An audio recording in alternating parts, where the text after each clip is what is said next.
Guys, আসসালামু আলাইকুম। আজকে একটা স্টোরি বলবো। আজকে বড় ভাইয়ের কাছে আবদার করলাম যে আমি মেলাতে যাব। বড় ভাই সামনে সামনে হাঁটতেছে, আমার হাতেও ধরে নাই, 10 মাইল দূরে দূরে হাঁটতেছে।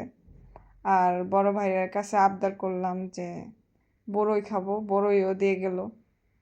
আবদার, ছোট্ট একটা আবদার করছি, সে তো এটা রাখবেই, ছোট বোনের আবদার। আর বড় ভাইয়ের সাথে পরিচয় হয়েছিল ইনস্টাগ্রামে 2 বছর আগে। তারপরে অনেক দিন হয়েছে। আর আমার বিয়ের আগে ভাইয়ার সাথে পরিচয়, আর বিয়ের পরে আমার সাথে দেখা হয়েছে। কি মজার একটা স্টোরি না? মানে যখন যেটা বলি ভাইয়া এটা খাবো ওইটা খাবো, ভাইয়ারে জ্বালানি শুরু করি, তখনই দিয়া যাইব।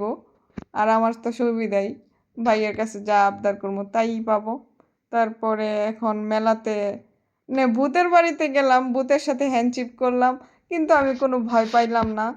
সেটাই সবচেয়ে মজার বিষয়। আর ভাইয়া আমাকে অনেক ভয় দেখাইছিল।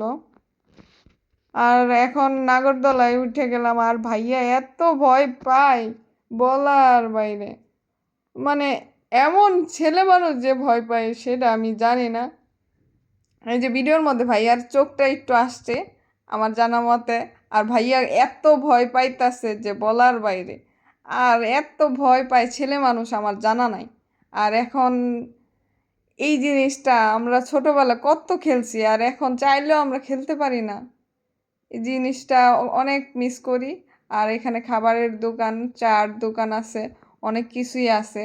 আর অনেক কিছুই দেখলাম, আবার চুরি টুরি অনেক কিছুই উঠছে। আর কি বলবো, ভাইয়া দূরে দূরে 10 মাইল দূরে দূরে রইছে। আর কেউ কি দেখে ফেলে কি না সেটা জানি না, ভাইয়া ভয় পায়।